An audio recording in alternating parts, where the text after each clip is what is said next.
시간은 누구에게나 공평하게 주어집니다. 매년 차곡차곡 쌓이는 마일리지처럼 아이는 서서히 청년이 되어가고 청년은 자연스레 늙어 노화의 길로 접어들죠. 하지만 나이 들미 곧 노쇠를 의미하는 것은 아닙니다. 나이와 관련한 모순된 속담 두 가지가 있습니다. 나이는 못 속인다와 나이는 숫자에 불과하다. 둘 다 나이듦을 이야기하지만 전자가 나이에 굴복하고 노쇠 수순에 순응하는 의미라면 후자는 육체적 노화를 벗어나려는 자발적 의지가 담겨 있습니다. 여러분은 둘 중 어떤 속담을 품고 사시나요? 나이듦이란 물리적 노화일 뿐 우리 몸 안에 가슴에 청춘을 담는 일은 내 의지와 결정에 따라 얼마든지 달라질 수 있습니다. 지금이라도 변화하고 싶다면 잘 늙어가는 것이 곧 오래도록 청춘으로 사는 길이겠죠. 나이 들면 이런 마음으로 살다 갑시다. 삶을 남과 비교하지 말고 남을 원망하지 말고 부모로서 자식이 잘 되길 바래도 자식들에게 너무 기대하지 말고 지난 날을 후회하지 말고 내 운명이라 생각하고 운명이 다해 세상 떠날 때 부와 권력, 명예 다 놓아버리고 빈손으로 홀가분하게 미련 없이 미소 짓고 떠나게 해달라고 기도하며 삽시다. 재물이 많아도 만족하지 못하고 더 많은 재물을 모으려고 발버둥치면 재물의 노예가 되어 가진 재물에 만족하지 못해 마음이 가난하고 많은 재물이 없어도 가진 것에 만족하고 분수에 맞게 즐겁게 살면 마음이 부유의 부자입니다. 가난한 사람과 부자는 마음먹기에 달려 있습니다. 영겁의 세월 속에 인간의 삶은 흐르는 물과 같고 하늘에 떠가는 구름과 같고 올 때는 순서가 있지만 이 세상 떠날 때는 순서도 없고 언제 떠난다는 기약도 없어 몇 분을 모르는 것이 인생이라 합니다. 지난 날은 다시 돌아올 수 없고 미래는 기약이 없으니 지난 일에 미련 갖지 말고 미래를 너무 기대하지 맙시다. 지금 주어진 이 시간이 생애 제일 소중하다고 생각하며 보람있고 즐겁고 행복하게 보냅시다. 노년에 친한 친구가 두 사람만 있어도 인생을 잘 살았다는 말이 그때는 마음에 와닿지 않았는데 정년 후에야 실감이 납니다. 친구가 될 수 있는 조건이 첫째, 가까이 살아 언제든지 부르면 올 수 있고 둘째, 취향이 같고 건강해야 동행할 수 있고 생활 여유가 같아야 함께 여행도 하고 술도 함께 부담 없이 나눌 수 있습니다. 나이가 들면 세상을 이런 마음으로 즐겁고 행복하게 살다 운명이 다해 부르면 큰 고통 없이 미소 짓고 미련 없이 떠날 수 있는 사람이 인생을 가장 잘 산 사람 아닐까요? 그래서 오늘은 나이 들어 성숙한 내면을 가지기 위해 반드시 피해야 할 행동 6가지에 대해 알려드리겠습니다. 오늘부터라도 5가지 중 1가지라도 실천하셔서 품격 있는 노후를 만들어 가시길 바랍니다. 인생 수업 바로 시작하겠습니다. 나이 들어 반드시 피해야 할 행동 첫 번째는 질서를 무시하는 사람입니다. 사람들이 전철을 타기 위해 출입문 양 옆에 줄 서 있는데 한 나이 든 분이 맨 앞으로 끼어들었던 적이 있었습니다. 질서를 지키는 모습에 대한 평가는 나이 들수록 더 극과 극으로 갈리는 경향이 있습니다. 30, 40대면 당연한 모습처럼 여기는데 머리가 흰 나이 든 노인이 질서를 지키는 모습은 훨씬 더 존경스러운 마음이 듭니다. 어른도 저러는데 나도 본받아야지 라는 생각이 듭니다.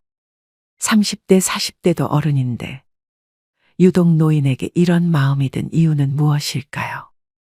바로 사회의 어른 근본이란 생각이 크기 때문입니다. 반면 노인이 질서를 무시하는 모습은 더 추하게 보입니다. 어린 사람보다 더 비난을 받는 이유는 모범을 보일 위치에 있는 사람이기 때문입니다. 오래전 줄을 서자 차선을 지키자라는 캠페인이 벌어진 적이 있습니다. 사고를 예방하고 모두가 편해지는 길이라는데 공감했습니다. 새치기하고 무단횡단하는 것은 정말 부끄러운 모습입니다. 그런데 이런 행동을 어른이 버젓이 하는 모습에 질서를 가르치던 부모는 아이의 눈을 가리게 됩니다. 배울 것이 없는 것은 괜찮습니다. 하지만 배우지 말아야 할 것을 하는 것은 어른으로서 부끄러운 일입니다. 이런 부끄러움은 나이가 들수록 더 커져 추하게 보이기까지 합니다. 아프거나 거동이 불편한 사람은 예외를 둘 수 있지만 나이 들어 질서를 무시하는 사람들을 보면 나이를 어떻게 먹었는지 혀를 차게 되고 자기만 아는 형편없는 사람으로 여기게 됩니다. 두 번째는 책임을 회피하고 남 탓하지 말아야 됩니다. 우리가 어른에게 기대하는 것 중 하나는 바로 성숙한 태도와 책임감입니다. 그렇다면 왜 책임을 회피하고 남 탓하는 사람이 나이값 못하고 취해 보일까요? 그 중심에는 존경의 가치와 신뢰의 손실이 있습니다. 우리는 일상에서 많은 선택과 결정을 내립니다. 그 과정에서 발생하는 실수나 실패는 자연스러운 일입니다. 자신의 잘못을 인정하고 그로 인한 결과를 받아들이는 것이 성숙한 어른의 모습입니다. 반면 남 탓만 하는 사람은 그 순간 그의 성숙함은 사라지고 존경의 대상에서 멀어집니다. 사소한 일부터 큰 일까지 모든 갈등과 다툼은 남 탓에서 시작됩니다. 특히 가까운 사이일수록 그런 일은 더 많이 발생합니다. 부부 사이나 부모와 자식 관계에서 남 탓으로 인한 갈등은 작은 불씨에서 시작해 결국 끌 수 없는 화재로 발전하곤 합니다. 어떤 경우든 남을 원망하지 마세요. 특히 가족 중에 누구를 원망하고 미워하는 것은 절대 금물입니다. 자신만 더 소외됩니다. 노년에 사랑하는 가족들마저 내 곁을 떠나가고 주변에 사람이 없으면 비참한 노후를 보내게 됩니다. 남을 탓하기 전에 자신의 행동을 되돌아봐야 합니다. 모든 결과는 자신의 선택과 행동에서 비롯됩니다. 일이 잘못되면 군자는 제 탓을 하고 소인은 남을 탓합니다. 나이 먹은 사람이라면 그에게는 지혜와 성숙함을 기대하게 됩니다. 그런데 책임을 회피하고 남 탓만 하는 사람은 그 기대치에 못 미칠 때가 많습니다. 그 사람을 보면서 아쉬움을 느끼게 됩니다. 나이 먹은 노인이 이런 태도를 보인다면 더욱 안타깝습니다. 노인은 제일 위에 있는 어른으로 그동안의 경험과 지혜로 후손이나 주변 사람들에게 좋은 영향을 미칠 수 있는 위치에 있습니다. 그런 노인이 책임을 회피하며 남 탓하는 모습은 정말로 추하게 보입니다. 지금부터라도 늦지 않았으니 미움을 버리고 사랑으로 가득 채우는 삶을 살아가시길 바랍니다. 세 번째는 죽음을 두려워하지 말아야 됩니다. 죽음을 경험해 본 사람은 아무도 없습니다. 따라서 죽음을 두려움의 대상이 아니라 삶에 대한 열망의 대상으로 전환해야 합니다. 우리의 인생은 죽음이 아니라 삶으로 파고들 때 그 진가를 발휘합니다. 우리는 왜 죽음을 두려워할까요? 죽음을 마주할 때 희망을 품어야 될까요? 아니면 체념해야 할까요? 죽음이라는 사건을 아예 잊고 살아갈 수만은 없습니다. 우리는 가족이나 친구들의 예상치 못한 사고 또는 질병으로 인한 죽음을 목격하곤 합니다. 가까운 사람의 죽음은 크나큰 슬픔을 안겨줍니다. 죽음이 슬픈 이유는 무엇일까요? 죽음이 아무런 예고도 없이 한순간에 찾아오기 때문일 것입니다. 사랑하는 사람을 잃을 때의 슬픔은 우리를 끔찍한 패닉 상태에 빠뜨립니다. 다시는 사랑하는 사람을 만나지 못할 거라는 절망에 휩싸입니다. 죽음은 서로 행복했던 추억들을 송두리째 빼앗아 버리고 영원히 함께하자고 맹세했던 약속을 산산이 깨뜨려 버립니다. 우리가 죽음을 두려워하는 까닭도 이번 삶에서 누렸던 모든 것을 빼앗아 가버리기 때문입니다. 죽음은 삶의 끝을 의미합니다. 죽음이란 이번 삶이 우리에게 선사했던 모든 것을 한순간에 박탈해버립니다. 그렇다면 우리는 죽음에 대해 어떠한 태도를 가져야 할까요? 장자는 그의 아내가 죽자 두 다리를 뻗고 앉아서 질그릇을 두들기며 노래를 불렀습니다. 문상을 왔던 해자가 그 광경을 보고 아내가 죽었는데 곡을 하지 않고 노래를 하다니 이거 너무 심하지 않느냐고 질책을 했습니다. 장자는 왜 이러한 행동을 한 것일까요? 장자도 아내가 죽었을 때 처음에는 슬퍼서 목 놓아 통곡했다고 고백합니다. 하지만 곧 장자는 사계절이 되풀이해서 흘러가는 것과 마찬가지로 죽음은 소멸이 아니라 변화의 과정이라는 하늘의 운명을 깨달았습니다. 태어나기 전 인간에게 삶이란 없었습니다. 우연히 기가 형성되고 인간으로 태어나면서 삶이 시작된 것입니다. 죽음이란 이제 다시 변화의 과정을 통해 태어나기 전으로 돌아가는 것입니다. 우리에게는 가족의 죽음이든 자신의 죽음이든 운명으로 받아들이는 태도가 필요합니다. 인간이 죽는다면 그저 태어나기 전으로 돌아갈 뿐입니다. 죽음 이후를 막연히 두려워할 필요가 없습니다. 네 번째는 허풍을 심하게 떨거나 자랑을 너무 많이 하는 것입니다. 나이 들어서까지 입만 열면 잘난 척과 허풍을 떠는 사람이 있습니다.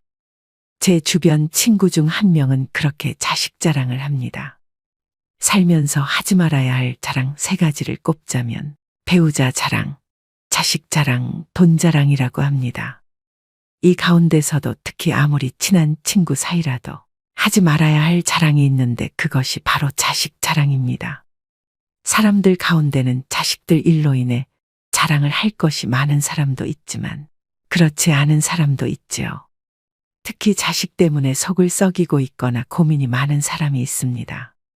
이런 사람 앞에서 자식 자랑을 하는 것은 아픈 사람 앞에서 자신의 건강을 자랑하는 것과 같습니다. 그 말을 듣는 사람의 입장에서는 겉으로 드러내지는 않아도 그 자체로 스트레스이고 고통이 됩니다. 나이가 들수록 축하보다도 자랑을 많이 하는 친구들이 있는데 이런 습관은 오랜 친구마저도 멀어지게 합니다. 이처럼 사회에서 잘난 척과 허풍이 심한 사람을 만나게 되면 그때마다 느끼는 게 있습니다. 자랑하는 사람일수록 자세히 들여다보면 내세울 것이 별로 없다는 사실입니다. 자신은 스스로 자기 자랑을 열심히 하고 있지만 그래서 들여다보면 빛 좋은 개살구이거나 그 주변에는 별로 성과라고 할 만한 것이 없는 사람이 대부분이었습니다. 왜 그럴까요? 자랑을 수시로 하는 사람은 겉으로 자신이 대단한 사람이라는 것을 적극적으로 알리지 않으면 부족한 사람이라는 것이 저절로 드러나기 때문이다.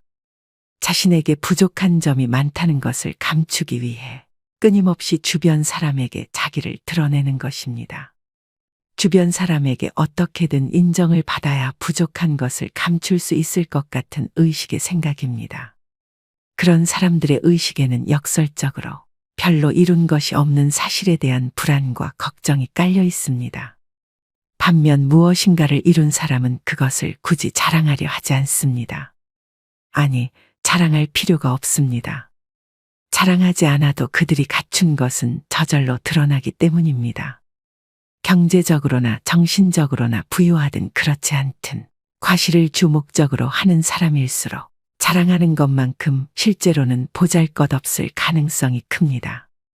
실제로 내가 갖고 있는 것과 이룬 것과 별개로 과시를 목적으로 하는 사람일수록 스스로 자신이 부족한 사람이라는 사실을 계속 강조하는 것이겠죠. 사람들과의 관계에서 항상 겸손하고 베풀 줄 아는 것. 겸손과 베푸는 삶을 실천할수록 실제로 부자 마인드에 가까워지는 법입니다. 그렇게 아름답게 늙는 것입니다. 그것이 진짜 부자들의 자세이기 때문입니다. 다섯 번째는 내적 성장을 최우선으로 해야 됩니다. 돈이나 권력과 같은 언제고 사라질 수 있는 그림자를 삶의 절대적 가치라고 믿고 살아간다면 실제로 그것들이 사라졌을 때 크나큰 상실감에 휩싸일 수밖에 없습니다. 반면에 내적 성장은 사라지지 않습니다. 내가 깨달은 참된 지혜는 누구도 훔쳐갈 수 없습니다. 질문하지 않는 삶은 무의미합니다. 우리는 어렸을 적 경이로움에 가득 찬 눈동자로 세상을 바라봤습니다. 그런데 자라면서 세상을 향한 호기심은 물론 자기 자신에 대한 궁금증을 서서히 잃게 됩니다. 이미 다 안다고 착각하기 때문입니다. 이 세상은 무엇으로 이루어져 있는지, 왜 그런 일이 일어나는지, 나는 어떻게 해야 하는지 집요하게 캐묻지 않습니다. 그렇게 서서히 고정관념에 갇힙니다. 세상 일에 대해 그리고 더 나은 삶에 대해 캐묻지 않고 음미하지 않는 사람은 무미건조하고 무기력합니다. 더 좋은 삶을 상상하지 않으니 변화 역시 생기지 않습니다. 뭘 해도 시큰둥하고 재미없는 일상에서 삶의 의욕을 얻기란 불가능할 것입니다. 그렇다면 어떻게 해야 할까요? 질문을 통해 지혜를 스스로 깨우쳐야 합니다. 누구도 대신 답할 수 없는 질문에 질문을 던지고 자기만의 답을 찾아가는 것이야말로 세상에 대한 경이로움을 회복하는 방법이자 지혜를 얻는 태도입니다. 6번째는 내 몸을 사랑해야 됩니다. 마르고 날씬한 몸매가 미의 기준이 되면서 하루가 멀다 하고 온갖 종류의 다이어트 프로그램과 보조제, 갖가지 운동 방법이 홍수처럼 쏟아집니다. 그러는 동안 남녀를 불문하고 식이장애에 시달리는 사람들도 늘어나고 있는데요. 식이장애는 극단적 다이어트 후 폭식과 거식으로 우울증과 같은 심리적 문제를 일으키는 질병입니다.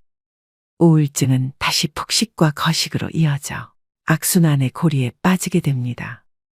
오늘날 건강한 육체는 겉보기에 날씬하고 다부진 몸매와 동일시 되고 있습니다. 아이러니하게도 날씬한 몸매를 얻는 대신 건강을 잃는 일이 생깁니다.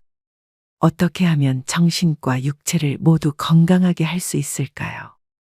첫째, 내 몸을 사랑하는 것은 자유로워지는 첫걸음이다. 세상에서 말하는 아름다움의 기준을 충족시키기 위해서가 아니라 육체가 제 기능을 온전하게 발휘하도록 관리해야 됩니다. 남에게 보여주려고 인생을 낭비하지 마세요. 둘째, 마음의 허기를 정신적으로 채우는 것이다. 마음이 허해서 먹는다라는 말이 있습니다. 우리는 우울한 기분이나 불안, 허전함을 음식을 먹으며 채우곤 합니다. 그러고는 자책감과 우울감, 자기 혐오를 느낍니다. 불안하거나 우울하다면 식욕을 채우는 것 외에 다른 방법을 찾아보세요. 인간관계에서 만족감을 얻을 수도 있고 취미생활로 일상을 풍요롭게 만들 수도 있습니다. 중요한 건 허한 내 마음을 알아주는 것입니다. 잃어버린 만족감을 자기 자신에게 돌려주려 노력할 때 공허하고 외롭고 혼란스러운 마음의 그늘이 걷히게 됩니다. 세상에서 말하는 아름다움의 기준을 충족시키기 위해서가 아니라 육체가 제 기능을 온전히 발휘하도록 관리해야 합니다. 남에게 보여주려고 인생을 낭비하지 말고 타인에게 맞춰진 모습으로 스스로를 뜯어고치려 하지 말아야 합니다. 오늘의 영상 어떠셨나요? 사람들은 이미 지나버린 시간 속에 후회스럽다 말을 자주 합니다. 그때 참았더라면, 그때 잘했더라면, 그때 알았더라면, 그때 조심했더라면, 훗날에 지금이 바로 그때가 될 텐데, 지금은 아무렇게 보내면서 어리석게도 오늘도 자꾸 그때만 찾고 있습니다. 게으른 사람에겐 돈이 따르지 않고 변명하는 사람에겐 발전이 따르지 않는다고 합니다. 자기만 생각하는 사람에겐 사랑이 따르지 않고 비교하는 사람에겐 만족이 따르지 않으며 거짓말하는 사람에겐 희망이 따르지 않고 간사한 사람에겐 친구가 따르지 않지요. 세상을 아름답게 살려면 꽃처럼 살면 되고 세상을 편하게 살려면 바람처럼 살아가야 합니다. 꽃이란 자신을 자랑하지도 남을 미워하지도 않으며 바람은 어떤 그물에도 걸리지 않고 험한 산도 아무 생각 없이 쉽게 오릅니다. 그러니 나이 들어서는 꽃처럼 바람처럼 살아가야 합니다. 사람은 태어나면서부터 변해가는데 그것을 성장이나 노쇠라 합니다. 죽어가는 과정이기도 하죠. 나이가 들면서 늙어가는 이도 있고 낡아지는 이도 있고 익어가는 이도 있습니다. 여러분은 어느 쪽에 해당하시나요? 노인이라고 다 똑같은 것은 아닙니다. 아름답게 늙어가기 위해서는 세상의 변화에 발맞춰 현재 진행형으로 바뀌어야 합니다. 마지막으로 정지용의 시 향수 들려드리면서 오늘의 영상 마무리하겠습니다. 넓은 벌 동쪽 끝으로 옛 이야기 지줄대는 실개천이 휘돌아 나가고 얼룩배기 황소가 해설피 금빛 게으른 울음을 우는 곳 그곳이 차마 꼬맨들 이칠리야. 지라로에 재가 식어지면 빈 밭에 밤바람 소리 말을 달리고 엷은 졸음에 겨운 늙으신 아버지가 집벽에를 돋아 고이시는 곳. 그곳이 차마 꼬맨들 이칠리야. 흙에서 자란 내 마음, 파란 하늘 빛이 그리워 함부로 쏜 화살을 찾으려 풀섭 이슬의 함처럼 휘적시던 곳. 그곳이 차마 꼬맨들 이칠리야. 전설바다에 춤추는 밤물결 같은 검은 귀민머리 날리는 어린 누이와 아무렇지도 않고 예쁠 것도 없는 사철 발벗은 아내가 따가운 햇살을 등에 지고 이삭 줍던 곳. 그곳이 차마 꼬맨들 이칠리야. 하늘에는 섞은 별, 알 수도 없는 모래성으로 발을 옮기고 서리 까마귀 우지짓고 지나가는 초라한 지붕. 흐릿한 불빛에 돌아앉아 도란도란 거리는 곳. 그곳이 차마 꼬맨들 이칠리야. 오늘도 노후의 지혜와 함께 해주셔서 감사드립니다. 황금빛으로 무르익어가는 여러분의 지혜로운 인생을 언제나 응원합니다.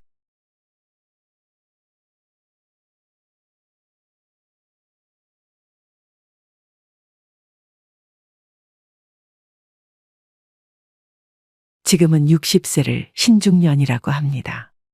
그리고 70세 노인을 초로장년이라고 부릅니다. 그렇지만 말로만 중년 장년이면 뭐합니까? 그에 걸맞은 매력적인 포인트가 있어야 하지 않겠습니까? 그야말로 멋지게 나이 들어야 한다는 뜻입니다. 얼마 전 아주 유쾌한 모임에 참석하게 되었습니다.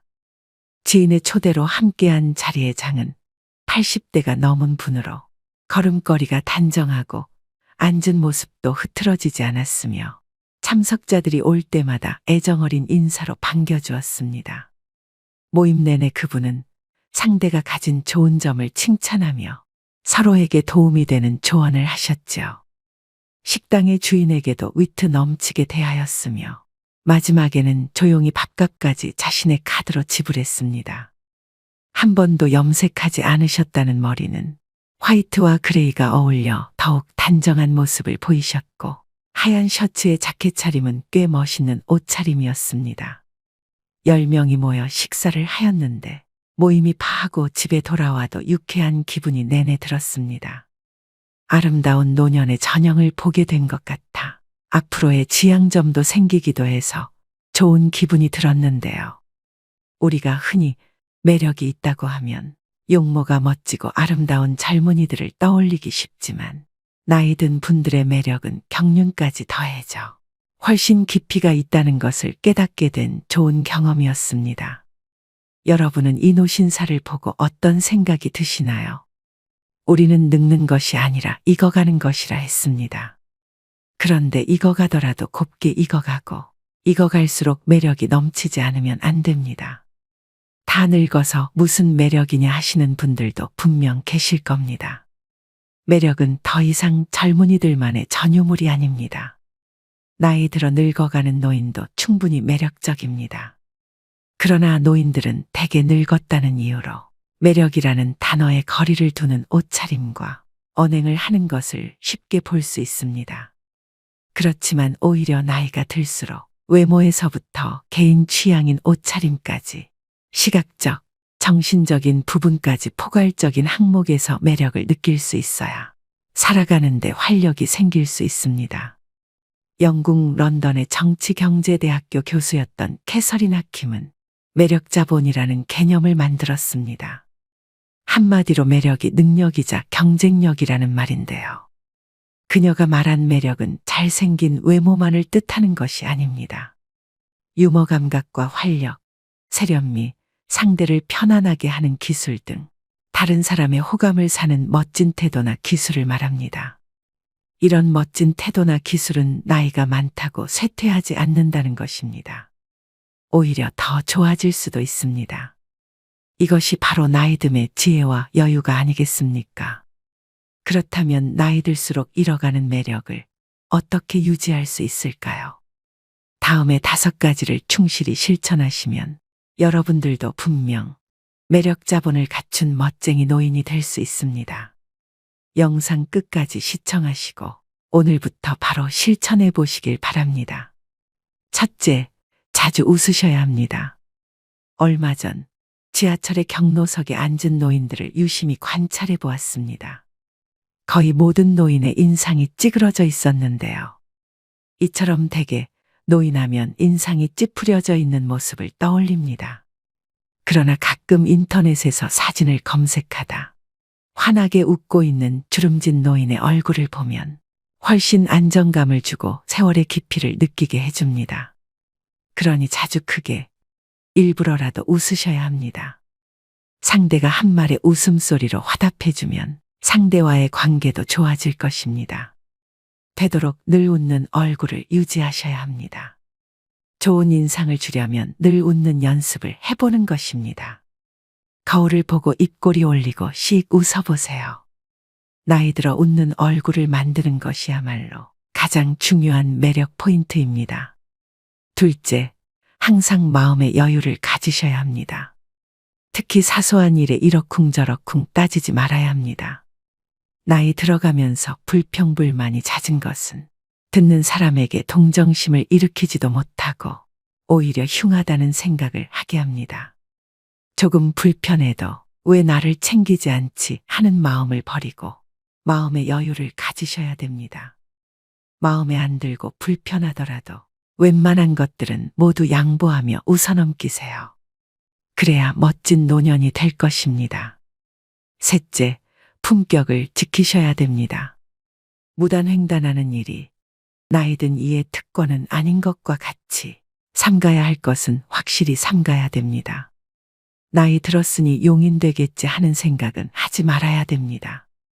오히려 나이 든 사람이 하는 말을 듣게 됩니다. 또 젊은이들의 행동을 못마땅하게 여겨 잔소리하는 것을 삼가야 합니다. 하고픈 말이 있더라도 매우 중요한 것이 아니면 가급적 삼가하는 것이 좋습니다. 음식을 앞에 두고 맛을 타박하지 말고 감사의 인사를 전한다면 더욱 맛있는 식사를 할 수 있을 것입니다. 음주 후에도 중언부언을 삼가시고 몸가짐을 흐트리지 않아야 합니다. 나이가 들면 청력의 손실로 목소리가 점점 커지니 말할 때도 주의 깊게 이야기해야 됩니다. 노인이라도 다 똑같은 노인이 아닙니다. 시기적절한 유행도 외면하지 말고 나이 들수록 자신의 외모도 다듬고 가꾸고 옷차림도 더 신경 쓰셔야 합니다. 그래야 노년의 품격이 자연스럽게 드러나는 것입니다. 넷째, 하루를 만끽하며 사셔야 합니다. 과거의 일, 특히 왕년의 내가 하지 않는 것입니다. 그리고 미래도 걱정하지 말아야 합니다. 불생불멸의 진리와 인과응보의 진리가 있습니다. 인생은 생로병사의 이치에 따라 돌고 도는 것입니다. 노인에게 내일은 없고 내 인생의 가장 젊은 날은 오늘입니다. 오늘에 최선을 다하고 즐겁게 살면 매력적으로 보이게 됩니다. 거기에 더해 세상을 사랑의 마음으로 보고 인생을 관조하면 망하는 일상이 감사 생활로 변하게 되어 표정도 온화해지고 말씨도 부드러워지니 매력 지수는 한층 상승하게 될 것입니다. 즉, 세상을 선한 눈으로 바라보면 세상은 더욱 아름답게 보입니다. 그리고 측은지심과 자비가 넘쳐나게 되는 것이죠. 미국 대통령이었던 루즈벨트의 부인 엘레나 여사가 남긴 명연설문 중에 한 구절 중에 이런 말이 있습니다. 아름다운 젊음은 우연한 자연현상이겠지만 아름다운 노년은 누구도 쉽게 빚을 수 없는 예술작품이다. 그렇습니다. 오늘이라는 현재에 충실하고 만끽하고 사셔야 됩니다. 다섯 번째, 긍정적이고 적극적으로 살아가셔야 합니다. 긍정적인 태도는 실제로 기대 수명을 7년까지 연장한다고 합니다. 행복한 노년은 거저오지 않습니다. 건강하고 행복한 80세는 수십 년 전부터 차곡차곡 쌓아올린 노력의 결과물입니다.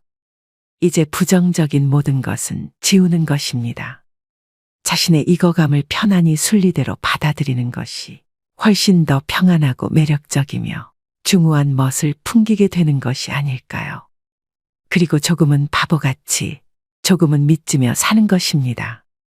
베푸고 사는 것이 당장은 손해라는 생각이 들 수 있지만 오히려 멀리 보면 큰 이익으로 돌아옵니다. 베푸는 것에는 세 가지가 있습니다. 정신, 육체, 물질 세 방면이 있는데요. 재물이 있으면 재물로, 재물이 없으면 힘으로 도울 수 있는 방법을 찾아야 합니다. 어떤 조직에서라도 책임이 맡겨지면 망설임 없이 몸을 던져 정열적으로 책임을 완수하는 것입니다. 여러분 어떠신가요? 어떻게 늙어갈 것인가는 모든 노인들의 화두일 것입니다. 사람이 각기 살아온 역사가 다른 것처럼 늙는 것도 각자 다를 수밖에 없습니다. 품위를 지키며 보람차고 아름답게 늙는 사람이 있는가 하면 그렇지 못한 경우도 있습니다. 멋지거나 추하거나 또 행복하거나 불행한 노년이 되는 것은 모두 자신의 책임입니다. 우리는 모두 살아온 궤적이 다릅니다. 모든 노년이 즐거움과 행복을 같이 누릴 수 없는 것이 당연하죠. 나이듦은 누구에게나 찾아오는 그리 반갑지 않은 손님입니다. 하지만 그 손님과 어떻게 공존하며 살아갈 것인지는 여러분의 선택과 태도에 달려 있습니다. 즉, 노력 여하에 따라서 아름답고 행복하게 늙어갈 수는 있습니다. 올해 여러분은 어떤 모습으로 나이 들어가기를 기대하고 계신가요? 그리고 여러분의 행복한 노후를 위해 어떤 노력을 기울이고자 하시나요? 이것을 지키지 않으면 땅을 치고 후회한다고 하는데요. 행복한 노후를 위한 원칙 5가지를 말씀드리겠습니다. 첫 번째는 더 이상 잃지 않는 것이 기본입니다. 어느 자산관리사는 어르신들께는 주식이나 펀드를 절대로 권하지 않는다고 합니다. 돈이 불어날 때는 좋아하시지만 팔지 못하고 나중에 손해를 입게 되면 괴로움이 이만저만이 아니라는 것인데요. 젊은이들은 다시 벌어서 메우면 된다고 생각하고 털어버리지만 어르신들은 다시 복구할 수 없다는 절망에 사로잡혀 일상이 무너지게 됩니다. 앞으로 일을 해서 돈을 벌 수 없고 모아놓은 돈을 가지고 죽을 때까지 생활해야 한다는 불안에 사로잡히게 되면 어딘가에 투자를 해야 될 것만 같기도 합니다. 그러다 보면 누가 뭐를 해서 돈을 많이 벌었다는 소위 카더라 이야기에 넘어가게 되어 노후 자금을 몰빵했다가 전 재산을 잃기도 합니다. 건강도 마찬가지입니다. 사람들은 좋은 것을 먹고 몸에 좋은 것을 함으로써 더 건강해지고자 노력하는데요. 고혈압이나 당뇨병, 고지혈증 같은 만성 질환에 걸렸을 때는 꾸준히 처방약을 복용해서 현재의 건강을 유지하는 것이 우선입니다. 검증받지 못한 건강식품이나 민간요법에 기대다 보면 현재의 건강도 지키지 못하고 후유증에 시달리게 될 수 있습니다. 두 번째는 자식은 없는 셈 쳐야 됩니다. 불안장애나 우울증으로 병원을 찾는 어르신 중에 상당수는 자식 문제로 스트레스를 받다 병이 생긴 분들이라고 합니다. 자식의 이혼, 범죄, 사업 실패 등 자녀를 걱정하는 주제도 가지각색입니다. 재산이라도 조금 있으면 자식들은 마치 부모가 일찍 죽기를 바라듯이 유산을 놓고 다투기도 합니다. 또 자식에게 물심양면으로 도움을 주다가 고생하는 어르신들도 적지 않은데요. 하지만 막상 부모가 어려움에 처했을 땐 자식은 나 몰라라 하는 경우가 부지기수입니다. 그렇게 자식으로부터 외면받고 마음고생하는 어르신들을 주변에서 흔히 볼 수 있죠. 경제적으로 자립하지 못했다고 해서 계속 퍼주면 내 노후가 먼저 무너지게 됩니다. 나이 들수록 자식과 부모 관계는 서로를 너무 많이 의존해서는 안 됩니다. 그래야만 정신적으로 건강한 노후 생활을 할 수 있는 것이죠. 자식에 대해서 신경 쓸 시간의 절반이라도 내 옆에 있는 배우자에게 서로 신경 쓰고 아껴주면 더 행복한 말년을 보낼 수 있을 것입니다. 세 번째는 새로운 관계를 만드셔야 됩니다. 나이가 들수록 고립되어 지내게 됩니다. 알고 지내던 사람들도 하나둘씩 건강상의 이유로 밖에 나가지 못하게 되는데요. 그 중에는 안타까운 병이나 사고로 죽어가는 이도 있습니다. 사회적 고립과 우울증을 예방하기 위해 지속적으로 사회 활동을 하고 마음 맞는 사람들과 꾸준히 만나면서 소통하는 것이 중요합니다. 여러분은 나이 들수록 제일 두려운 게 무엇인가요? 아마 대부분의 분들이 치매가 걱정된다고 말씀하실 텐데요. 우울증은 치매의 원인 중 하나라고 합니다. 그만큼 노후의 정신 건강을 위해서는 외로움, 고립감을 극복하시는 게 가장 중요합니다. 친구를 사귀기 위해서는 사람들이 있는 장소에 가야 합니다. 기존의 인연을 이어가는 모임도 중요하지만 같은 취미를 가진 사람들이 모인 동호회나 봉사활동 같이 새로운 사람을 만날 수 있는 기회도 만드셔야 됩니다. 혼자 되는 것이 두려워 마음이 맞지 않는 사람과 계속 인연을 유지하시는 분들이 있습니다. 그런 점에서도 새로운 관계를 맺어 아프고 속상한 일이 있을 때 만나서 얘기할 이가 있어야 합니다. 네 번째는 나에게도 너그럽고 남에게도 너그러워야 합니다. 일생을 아주 단순하게 나누면 행운, 보통, 불운으로 3등분 할 수 있을 것입니다. 하지만 삶이 그렇게 단순하지만은 않지요. 행운과 보통의 경계선에 위치한 일이 발생하는 경우 누구는 행운으로 받아들이고 누구는 보통으로 받아들입니다. 즉, 삶을 어떻게 대하느냐에 따라 달라집니다. 항상 내가 맞고 남은 틀려야 한다고 고집하는 이는 자신이 틀릴 때마다 화가 나서 싸울 것입니다. 나도 틀리고 남도 틀리다고 생각하는 사람은 매사에 부정적입니다. 남편도 마음에 안 들고 자식도 마음에 안 들고 직장도 마음에 안 들고 나라도 마음에 안 듭니다. 가장 마음 편하게 사는 사람은 나에게도 너그럽고 남에게도 너그러운 사람입니다. 세상에 대해서 기대하는 것이 하나도 없다는 것은 희망이 없다는 것인데요. 하지만 세상에 대해서 기대치가 너무 높으면 매사가 불행해집니다. 사람도 일도 돈도 내 기대를 채워주지 못합니다. 따라서 나에게도 만족하고 남에게도 만족하는 삶을 살아야 합니다. 마지막 5번째는 현재에 집중해야 합니다. 옛날은 옛날이라고 생각을 하고 툭툭 털고 일어나야 합니다.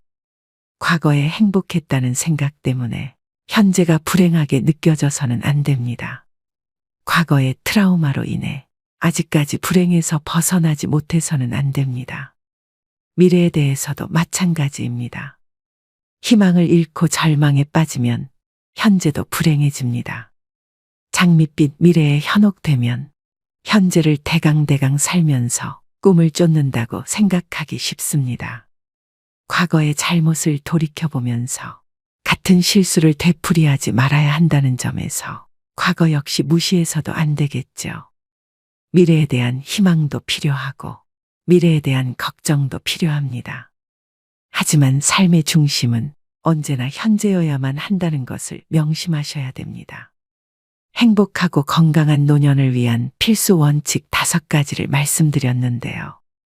사람들은 살다 보면 흔히 지금보다 더 나빠질 게 없다는 말을 하곤 합니다.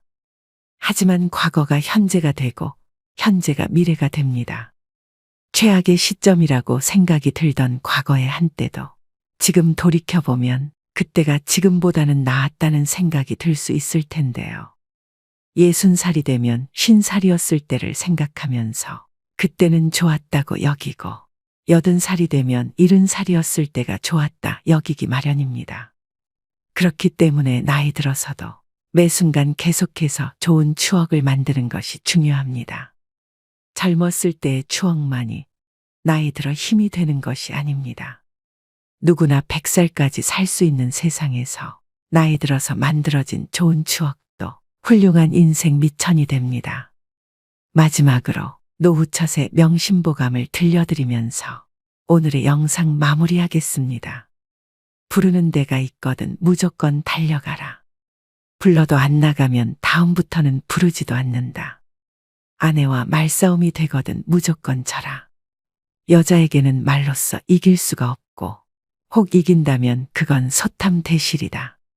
밥도 제대로 못 얻어먹는 수가 있을 것이다. 일어설 수 있을 때 걸어라. 걷기를 게을리하면 일어서지도 못하게 되는 날이 생각보다 일찍 찾아올 것이다. 남의 경조사에 나갈 때는 제일 좋은 옷으로 차려입고 나가라. 내 차림새는 나를 위한 뽐냄이 아니라 남을 위한 배려다. 더 나이 먹기 전에 아내가 말리는 것 말고는 뭐든지 시작해보라. 일생 중에 지금이 가장 젊은 때다. 옷은 좋은 것부터 입고 말은 좋은 말부터 하라. 좋은 것만 하여도 할 수 있는 날이 얼마 남지 않았다. 누구든지 도움을 청하거든 무조건 도와라. 나 같은 사람에게 도움을 청하는 사람이 있다는 것을 감사히 생각하자. 안 좋은 일을 당했을 때는 이만하길 다행이다 하고, 믿었던 사람에게 배신당했다면 오죽하면 그랬을까 하고, 젊은 사람에게 무시를 당했으면 그러려니 하고 살자. 범사에 감사하며 살자. 적어도 3가지는 감사해야 한다. 나를 낳아서 키워준 부모에게, 이날까지 밥 먹고 살게 해준 직장에, 한평생 내조하느라 고생한 아내에게 감사하자. 이 3가지에도 감사함을 모른다면 사람의 도리가 아니다. 나이 들었어도 인기를 바란다면 입은 닫고 지갑은 열어라. 자식에게 용돈 주고 후배들에게는 가끔 한턱을 쏘고 아내와는 외식을 자주 하라. 어떤 경우에라도 즐겁게 살자. 현실의 고통도 지나고 보면 아무것도 아니다. 보고 싶은 사람은 미루지 말고 연락을 해서 약속을 잡아 만나라. 내일 죽는다고 생각하자. 오직 한 번뿐인 인생살이 순간을 소중하게 여기고 만나는 인연마다 귀하게 여기자. 오늘도 노후의 지혜와 함께 해주셔서 감사드립니다. 황금빛으로 무르익어가는 여러분의 지혜로운 인생을 언제나 응원합니다.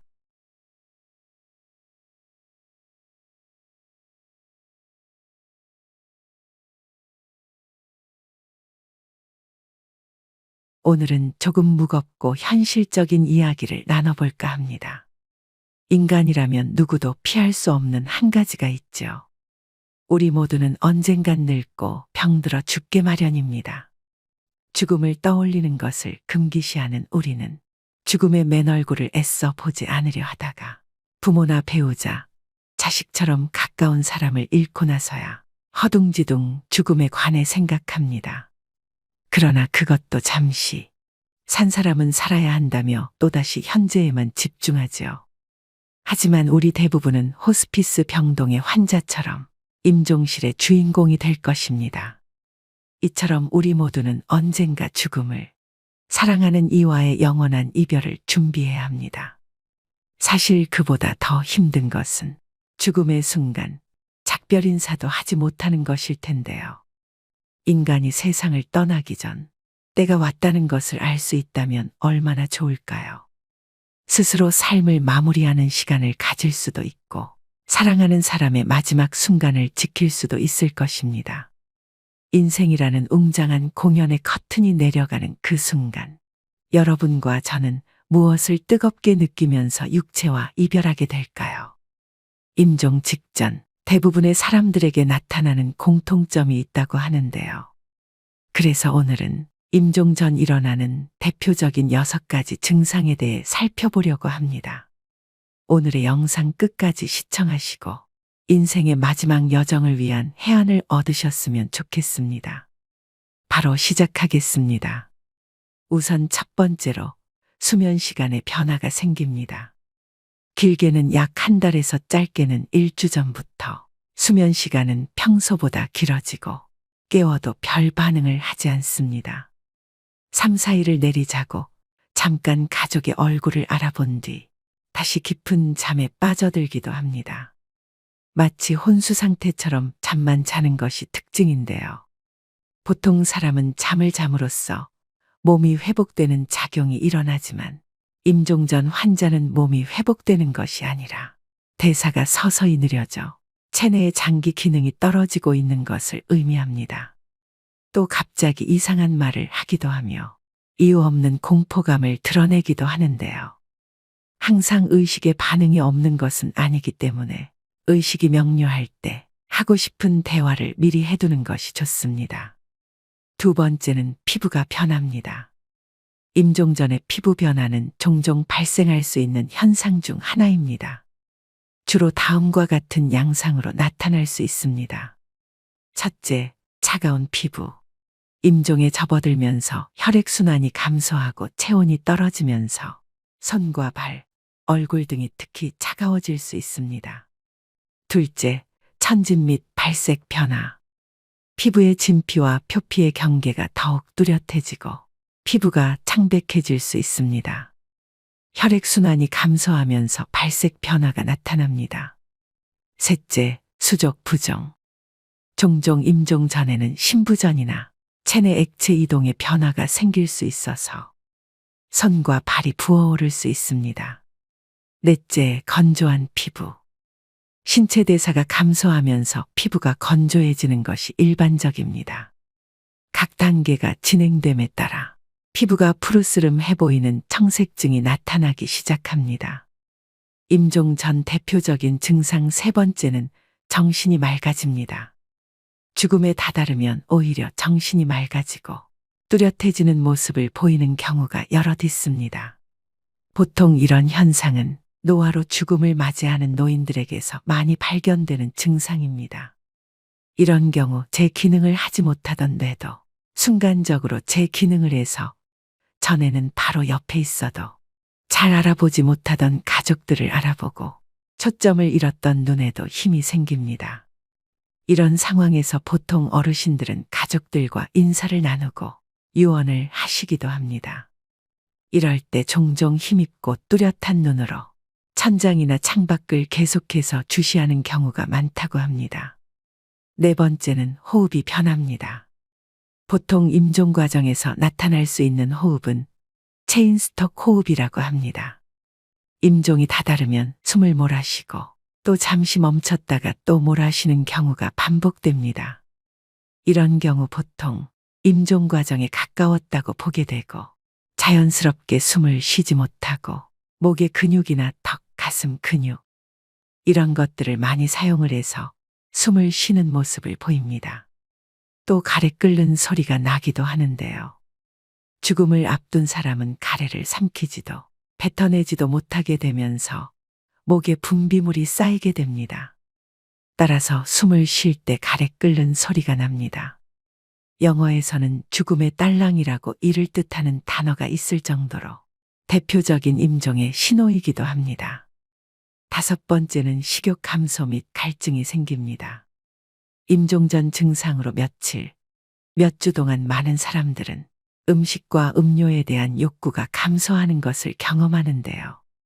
거식증으로 알려진 이러한 식욕부진은 신체 쇠퇴의 자연스러운 부분입니다. 몸이 필요한 것만 받아들이고 필요하지 않은 것은 배출합니다.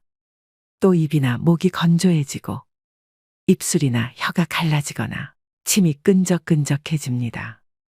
마지막 여섯 번째는 변실금이 생깁니다. 임종 전 환자는 소변색이 진해지고 양이 줄어들게 되는데요. 모든 근육의 힘이 서서히 풀리게 되면서 환자의 의지와는 상관없이 괄약근의 힘 조절 때문에 변실금이 생기곤 합니다. 임종이 가까워질수록 대변의 양이 많아지고 반대로 혈압은 저하되어 소변의 양은 줄어들게 됩니다. 여러분 어떠신가요? 말씀드린 증상은 죽음의 접근과 더불어 몸과 정신의 변화를 나타내며 종종 죽음의 문턱에서 받아들임과 평온을 준비하는 과정으로 볼 수 있습니다. 의식이 없고 표현을 할 수 없을 때를 대비해서 의식이 있을 때 가족분과 소중한 사람들에게 충분히 전할 말을 하셔야 후회가 남지 않습니다. 요양병원에서 간호사로 20년째 일하고 있는 김미옥 씨는 수많은 죽음을 목격하면서 깨닫게 된 경험이 있다고 하는데요. 한 어르신은 폐렴으로 오랜 병상 생활을 하셨다고 합니다. 고령의 이 할아버지는 죽음이 문턱에 있었는데도 불구하고 아무도 어르신을 찾아오는 사람이 없었다고 합니다. 이 간호사가 수소문을 해보니 할아버지께서 젊은 시절에 가정을 돌보지 못하고 가족에게 지은 죄가 많으셨다고 합니다. 그래서 모든 인연을 끊고 혼자 사셨다고 하는데요. 이 어르신은 육체적으로 이미 돌아가실 시점이 지났는데도 불구하고 억지로 숨을 버티고 있는 느낌을 받으셨답니다. 가족을 수소문해서 아내분이 찾아오셨고 아내분은 남편의 손을 꼭 붙잡고 내가 용서해 줄 테니 이제 편안히 가셔요라고 하니 그제야 할아버지는 눈을 감으셨다고 합니다. 그렇게 사랑했던 가족이 떠나가게 되면 우리는 슬퍼할 겨를도 없이 뒤이은 장례를 준비해야 합니다. 가족 중 소중한 누군가를 허망하게 떠나보내고 다들 경황이 없지만 누군가는 꼭 준비해야 하는 일이죠. 무엇부터 해야 하는지 모르는 경우가 많아 당황하는 분들이 많습니다. 그나마 상조에 가입했으면 가입한 상조에 연락하면 그만이지만 까다롭고 복잡한 장례 절차와 조문객 접대, 막대한 장례 비용은 큰 부담으로 다가옵니다. 한 조사 결과에 따르면 국민의 80.4%, 즉 5명 중 4명은 상조 서비스가 꼭 필요하다고 답했는데요. 그렇다면 국내에 수없이 많은 상조회사 중 어떤 업체를 선택하는 것이 가장 현명할까요? 그래서 여러분들에게 합리적인 비용으로 상조 도움을 받으실 수 있는 고위상조 업체에 대해 소개해 드리려고 합니다. 고위상조 서비스를 바탕으로 나이 먹고도 모르면 바보 되는 장례 준비 3가지를 살펴보겠습니다. 첫 번째, 선불제와 후불제 중 어떤 상품을 선택해야 되나요? 먼저 선불제의 경우 말 그대로 미리 상조 비용을 지불하는 것인데 쉽게 말하면 보험과 같습니다. 일반적으로 120회 월납으로 총 납입금은 500에서 1000만 원 수준인데요. 이 금액에서 현장에서 추가 비용이 결제되는 경우도 허다합니다. 또 가입 시 가전이나 휴대폰 할인 등을 명목으로 가입을 유도하는 경우가 많고 이런 부분에 혹해 가입하시는 분들도 많습니다. 하지만 가전을 받는 돈은 막대한 금액을 내는 것 중 극히 일부에 지나지 않고 만약 도중에 업체가 폐업을 하는 경우 내 돈을 제대로 찾지 못해 소비자가 피해를 떠안는 경우가 많습니다. 연간 수십 곳의 상조회사가 폐업을 한다고 하는데요. 그러다 보니 많은 분들이 함부로 상조를 가입하기 꺼려 하시는 경우도 많습니다. 이런 여러 단점을 극복하기 위해 나온 것이 후불제 상조입니다. 후불제의 경우 낮은 금액대부터 높은 금액대까지 다양하게 갖추어 있어서 가족분들이 예산에 맞춰서 직접 선택하실 수 있는 장점이 있으며 불필요한 상품들을 포함하지 않을 수 있기 때문에 훨씬 합리적으로 비용을 아낄 수 있습니다. 매월 돈을 납부하지 않아도 된다는 점, 그리고 장례가 끝난 후 비용을 지불하면 되기 때문에 더 투명한 비용으로 마지막까지 안심하고 장례를 치를 수 있게 되는 것도 크게 안심하실 수 있는 부분입니다. 심지어 현재 선불제 상조를 이용하고 계시더라도 후불제로 전환하시는 게 더 이득일 수도 있습니다.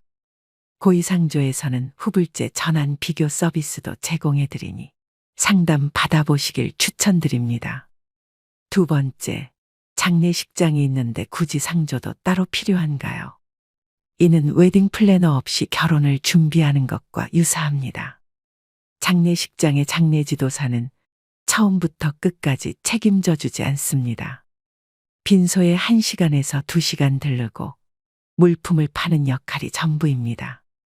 반면 상조의 장례지도사는 처음부터 끝까지 장례를 책임집니다. 장례 첫날부터 발인날까지, 영부터 유족을 위로하는 순간까지 늘 함께 있습니다. 장례식장을 끼고 장례를 진행하는 것은 물품, 식비 등을 고려하므로 상조보다 기본적인 비용이 더 많이 나오는 것이 보통입니다. 그 이유는 2가지인데요. 먼저 기본용품의 단가가 높습니다. 상조에서 10만 원 하는 수의가 장례식장에선 기본 40에서 50만 원입니다. 수의 가격만 봐도 벌써 4, 5배 차이가 납니다. 언론에서 많이 보도되듯이 장례식장에서의 유골함 가격은 정말 부르는 게 값입니다. 또 식비를 관리해주는 상조와 달리 식비가 많이 나올수록 장례식장 측의 이득이므로 추가 비용도 수십만 원을 훌쩍 넘기게 됩니다. 유족들이 경황이 없다 보니 물품 선택을 하실 때 정확한 판단을 못 하시게 됩니다. 그런 리스크를 없애는 게 바로 상조인 것이죠. 마지막 세 번째는 정직하고 합리적인 상조업체 고르는 방법입니다. 결론적으로 정직하고 합리적인 후불제 상조에 맡기는 것이 답인데요. 다만 국내에 수없이 많은 상조업체 중 어느 업체가 믿고 맡길 만한지 판단하기가 어렵습니다. 현명하게 상조업체 고르는 방법 첫 번째는 가격 정찰제를 활용하고 있는가. 장례용품 강매와 노잣돈 및 수고비 강요 등 추가적인 결제를 유도하지 않는 것이 매우 중요합니다. 많은 업체들이 최저가를 표방하고 유인한 뒤에 추가 비용 결제를 유도하는 방식을 사용합니다. 고의상조는 합리적인 비용으로 구성되어 있는데요. 가족장이 259만 원, 무빈소장 159만 원, 일반장 359만 원으로 이용하실 수 있습니다. 둘째, 미사용 품목을 공제하고 있는가. 고의상조는 권리 포기로 간주한다. 다른 품목으로 대체 제공한다는 등의 부정적인 관행을 따르지 않습니다. 하지만 많은 업체들이 품목들을 사용하지 않았음에도 공제하지 않고 있는 것이 현실입니다. 셋째, 친절한 서비스를 제공하는가. 당연한 말이지만 상조의 하청의 재하청 구조 등으로 비싼 비용을 지불하고도 소비자의 당연한 권리인 친절한 서비스가 제공되지 못하는 경우가 빈번합니다. 고의상조는 24시간 직영상담센터 운영과 엄격히 선발된 장례지도사를 통한 친절한 서비스 제공이 고객 만족의 최우선입니다. 나이 들수록 모르면 바보 되는 장례준비 3가지에 대해 말씀드렸습니다. 이처럼 알면 알수록 꼭 필요한 게 상조라고 생각되는데요. 상조 서비스와 함께라면 전문가의 도움으로 온전히 애도에 집중할 수 있어 심적 부담감을 덜고 목돈이 필요한 장례를 물가 인상에도 변동 없는 금액으로 치를 수 있어 경제적 부담감을 덜 수 있습니다. 가족의 죽음은 슬프지만 누군가는 꼭 준비해야 되는 일입니다. 합리적인 고의상조를 통해서 사전에 장례 준비를 해놓는 것은 조금 더 현명하게 사랑하는 사람을 편안히 보내드리는 길일 것입니다. 전화 상담도 가능하니 필요하신 분들을 위해 전화번호를 남겨드립니다. 고의상조 1666-9784입니다. 가장 건강할 때 자신의 죽음과 사랑하는 가족의 죽음을 준비해 두면 남은 인생은 선물처럼 주어지고 노후를 더욱 활기차고 평온하게 살아갈 수 있을 것입니다. 오늘의 영상 어떠셨나요? 잘 죽으려면 잘 살아야 한다는 말이 있습니다. 그렇다면 잘 산다는 말은 무엇일까요?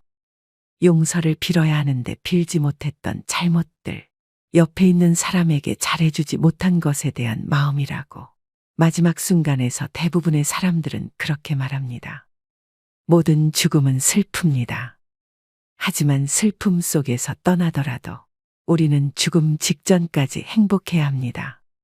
우리가 소중하게 간직해야 할 기억은 죽음이라는 끝맺음이 아니라 죽기 전까지 행복하게 살았던 시간입니다.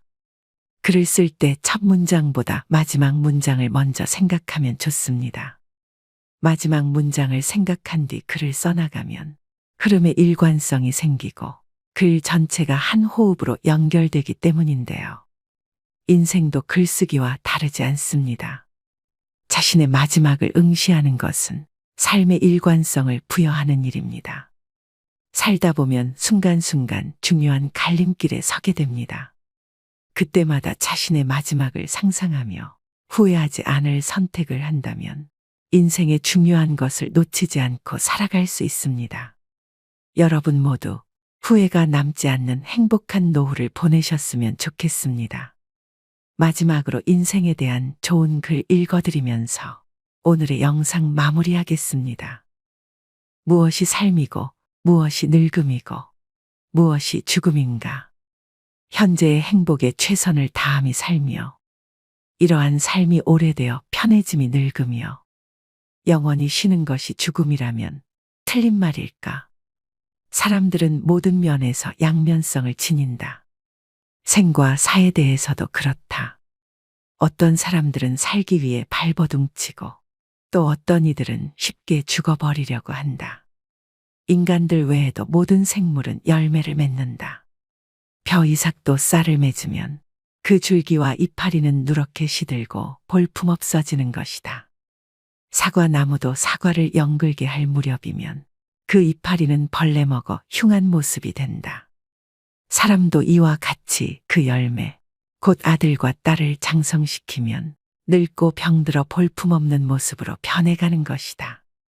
이러한 현상은 지극히 당연하고 자연스러운 것이며 우리는 그와 같은 모습에 오히려 존경심을 가져야 한다. 늙고 추하게 변해가는 것을 두려워해서는 안 된다. 또한 죽음을 두려워해서도 안 된다. 늙으면 쉬게 되는 것이고 죽는다는 것은 있던 것이 없어지는 것이 아니라 영혼과 육체가 분리되기 때문에 더 편히 쉬게 되는 것이다. 인생은 배를 타고 강을 건너가는 것과 같으며 강 저편에 닿으면 배를 버리고 무트로 올라가서 마을로 걸어 들어가는 것이다. 육신은 버리고 가야만 하는데요. 영혼은 마을로 들어가는 나그네인 것이다. 모든 것은 지나가게 마련이다. 고통의 괴로움도 시간이 지나면 새살이 돋아나서 괴로움의 상처는 아물게 마련이다. 어렵고 힘든 시기도 시간이 흐른 뒤에는 나에게 소중한 성장의 선물이 되었다는 사실을 깨닫게 될 것이다. 내 삶에는 희극만이 존재하지는 않는다. 희극과 비극이 늘 함께 공존한다. 나는 그것들과 함께 동행하면서 내 삶을 아름답게 꽃피우다. 때가 되면 소리 없이 지고 싶다. 오늘도 노후의 지혜와 함께 해주셔서 감사드립니다. 황금빛으로 무르익어가는 여러분의 지혜로운 인생을 언제나 응원합니다.